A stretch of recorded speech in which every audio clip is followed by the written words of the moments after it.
Hello everyone, welcome to the next lesson of numerical methods.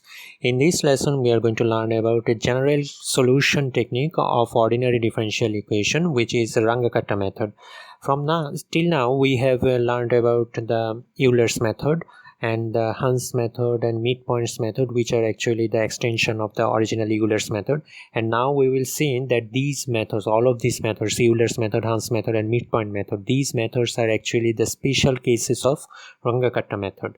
So let's dive into the details of this method. Runge-Kutta method is actually achieves the accuracy of a Taylor series. Okay, and this method was originally developed by two German men, Karl Runge and Martin Kutta, in 1901. So it's a very old method that was developed by Runge and Kutta. So the general Runge-Kutta method, the equation looks something like this. The yi plus 1, this is the approximated result at the next data point.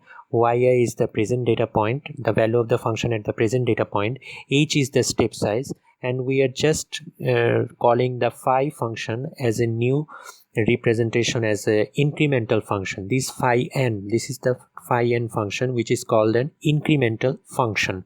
So this function actually represents the slope over the whole interval. Okay, in the last few lessons we have seen that Euler's method or the Hans method or the midpoints method, we are just actually trying to derive a new definition of the slope within a whole interval. So that's the main idea of Runge-Kutta method. Can we actually derive a general class of slope function which can be represented as a slope of the whole interval? Okay, so that's the main function of the this incremental function. So this incremental function phi n can be represented something like this: a1 k1 plus a2 k2 plus an kn. Okay, so when a n equals to 1, we are just keeping the terms a1 and k1. When n equals to 2, we keep the terms from the first two terms of the incremental function. So that's how the incremental function works. These a terms are constant terms. Okay, now we need to calculate the k terms. These k terms of the incremental functions are defined something like this. Look at this. K1 is defined as a function at the f of xi yi. That means this is the slope at the present data point xi and yi. Similarly, once we know the value of k1, we can calculate the k2 using these values. Here p terms and q terms, there are very many p terms and q terms and the successive k notations. That means these are the constants. P terms and q terms, these are the constants. But we also please note that we cannot just derive or calculate any function, any value of the k terms. That means we cannot just randomly pick up a value of k. That means let's say we want to calculate k5, we cannot just directly calculate the value of k5, because these are the successive equations. That means once we know the value of k1, only then we can calculate the value of k2, and then we can calculate the value of k3, because k3 is dependent on k1 and k2 is dependent on k1. So these are the successive equations we need to calculate from the first term k terms. Okay, so please note that. So if n equal to 1, that means we are just keeping the first term, which is the k1 term. That means in that case, the incremental function phi is represented by the slope of the slope at the initial data point. That means that turns out to be the Euler's method. So in Runge-Kutta method, whenever the value of n equal to 1 in the incremental function, that turns out to be the Euler's method. So Euler's method is nothing but the special case of Runge-Kutta method. Okay, now let's turn to the second order Runge-Kutta method. Second order means the value of n is equal to 2. That means we will have two different terms in the incremental function, which is a1 k1 plus a2 k2. So to calculate the value of yi plus 1, we need to know these four terms. That means a1, a2, k1, k2. We need to calculate these four terms. Okay, now let's see how we can do that. These k1 or k2 are denoted something like this. They are defined in this way. K1 is the function, the slope at the initial data point, and k2 is defined something like this. So to calculate the value of k1 and k2, we need to know the value of p1 and q11 and k1. Okay, So these are the values P1 and Q11. We need to know these values.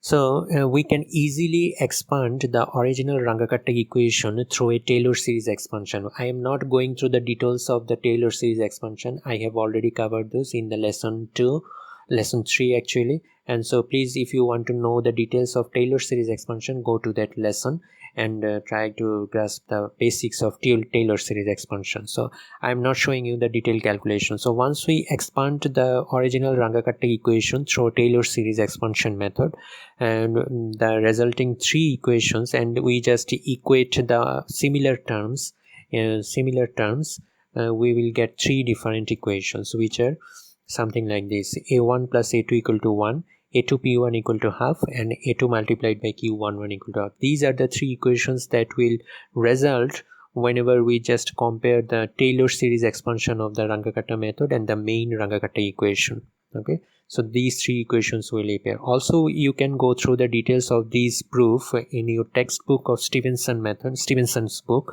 So please go through the details of the proof if you want to find out how these 3 equations actually emerges.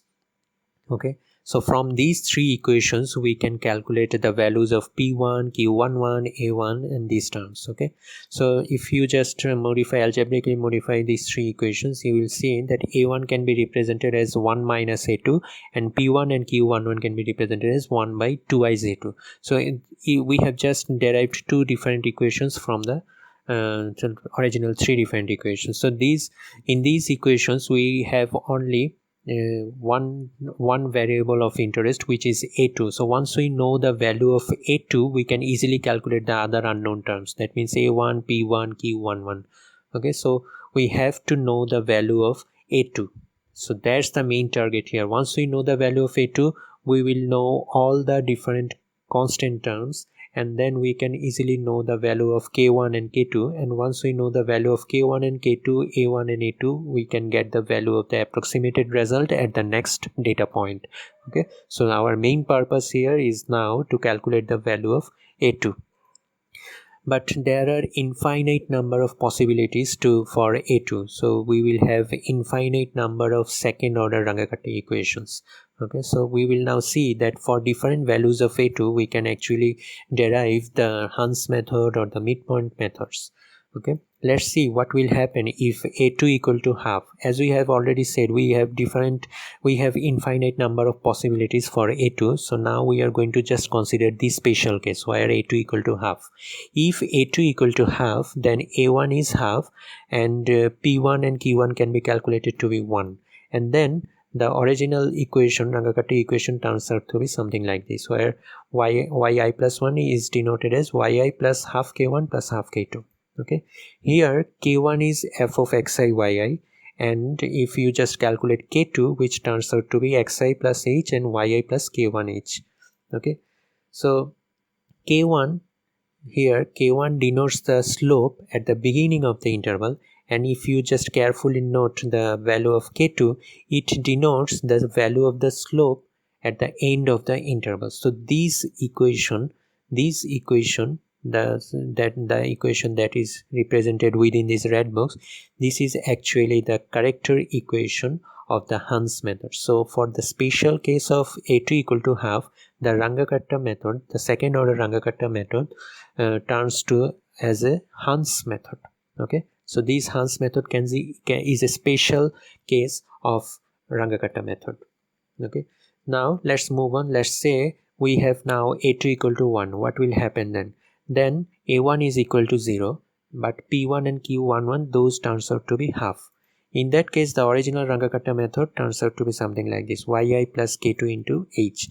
But K1 is, since K1 is at the slope of the function at the initial data point, but K1 is not in the original Runge-Kutta equation. We only have the K2 term, but K2 turns out to be something like this, which is xi plus half h and yi plus half K1h. So that means this is the equation of midpoint method. Okay, for the special case of A2 equal to 1, the second order Runge-Kutta method turns out to be a midpoint method. So midpoint method is nothing but the special case of the second order Runge-Kutta method. So we have already seen that the Hans method and the midpoint method can be easily derived from the general Runge-Kutta equation. Okay, those are the special cases of second order Runge-Kutta method, and Euler's method is the special case of first order Runge-Kutta method. Now let's just extend our idea. Let's say a2 equal to 2 by 3. In that case, a1 turns out to be 1 by 3, and p and q constants turns out to be 3 by 4. Okay, so if we just replace these constant terms into the original Runge-Kutta second order equation, we will see that yi plus 1 is something like this, where k1 and k2 are defined something like this. So this is the equation of Ralston's method. It's another second order Runge-Kutta method, and which can be used like the Hans method and the midpoint method. But in this Ralston method, the equations are slightly different from the midpoint and the Hans method.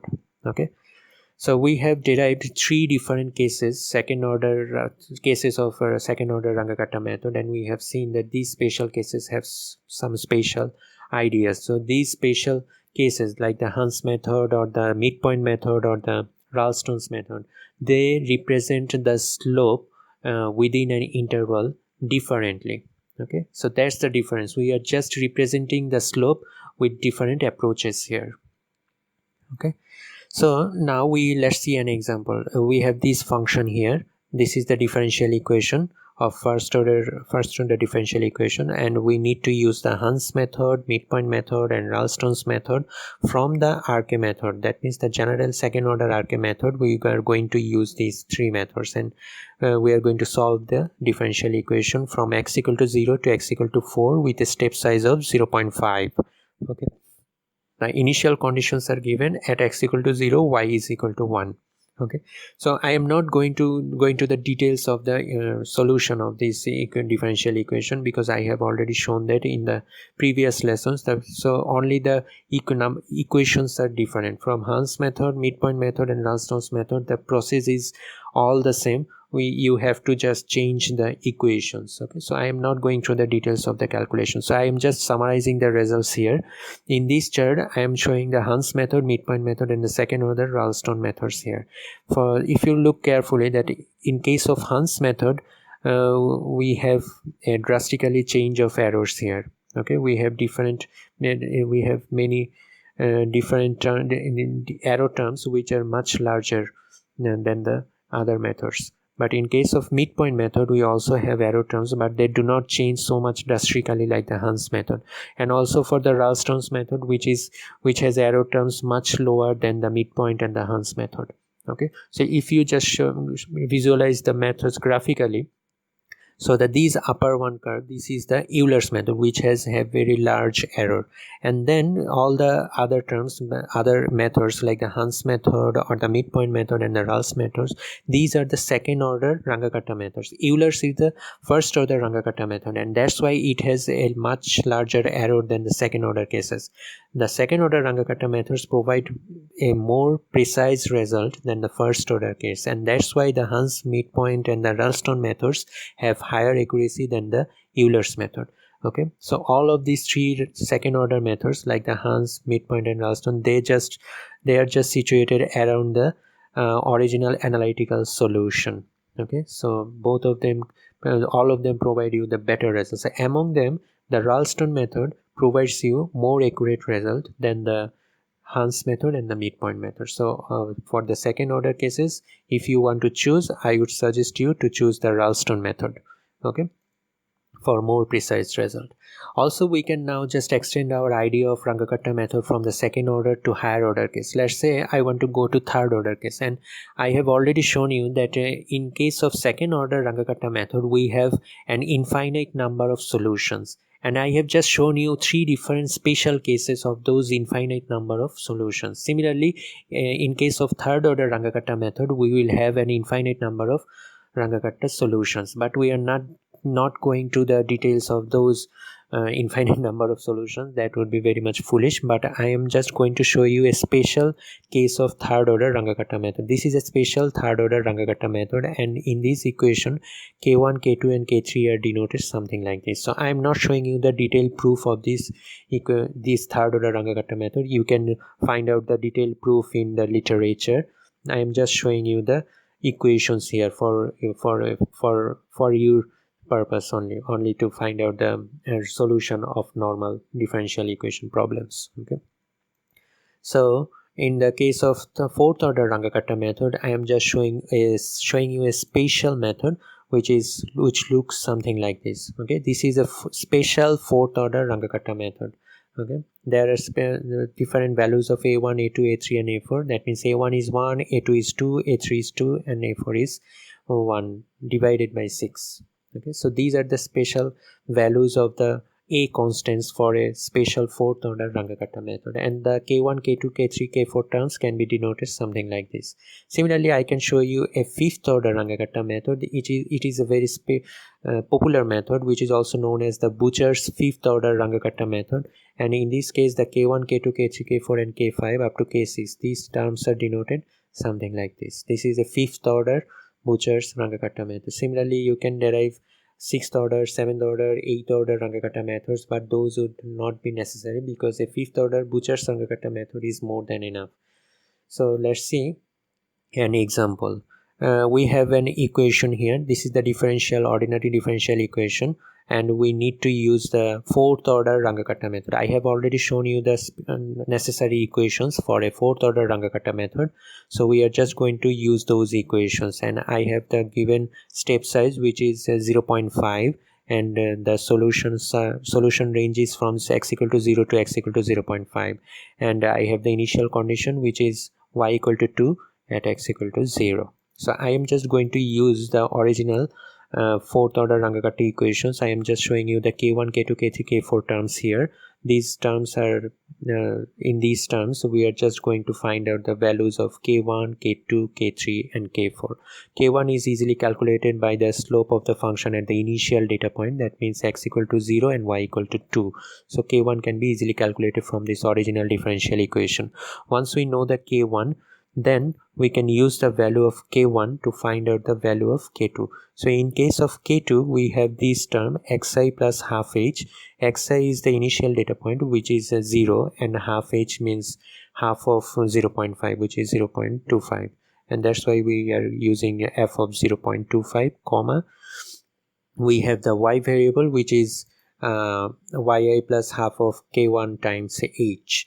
K1 is determined here, and the whole term, that means yi plus half of k1 multiplied by h, which can be easily determined using this formula. So we can just calculate easily the k2 value. Similarly, once we know the k1 and k2 value, we can use those terms to calculate the value of k3, and similarly we can go on to calculate the value of k4. So once we know all the values of k1, k2, k3 and k4, we can find out the incremental function which is 3.503399. So it's a very straightforward calculation. We can go through the calculations here, and once we know the incremental function value, we can easily substitute it into the original Runge-Kutta equation and get the value of the estimation result at the next data point, that means y of 0.5, which is 3.751699.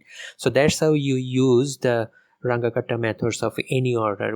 I have just shown you a special example of using the fourth order Runge-Kutta method. You can solve it using the fifth order, sixth order, seventh order, whatever order you want to use.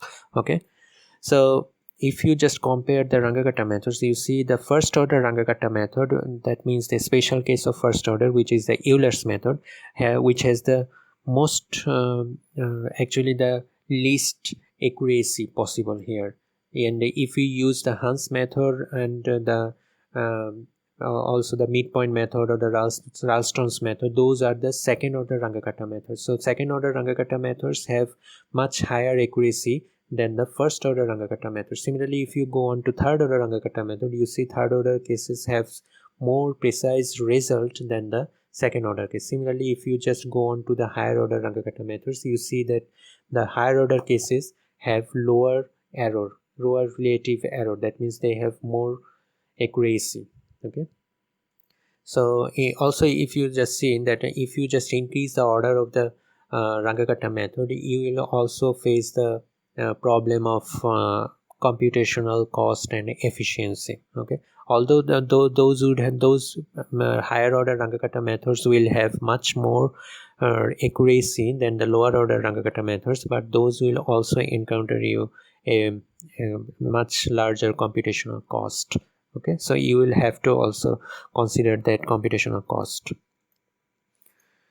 So in this lesson, I have shown you a general classification of the solution techniques of ordinary differential equation, that is called the Runge-Kutta methods, and I have shown you that the previous methods like the Euler's method or the Hans method or midpoint method, those methods are just the special cases of second order Runge-Kutta methods, and I have shown you the equations for Runge-Kutta methods from first to fifth order. Okay, so remember there are infinite number of possible Runge-Kutta method solutions, but I have shown you just special examples, special cases of those infinite number of solutions. So you can just use those equations, special formulas of Runge-Kutta methods.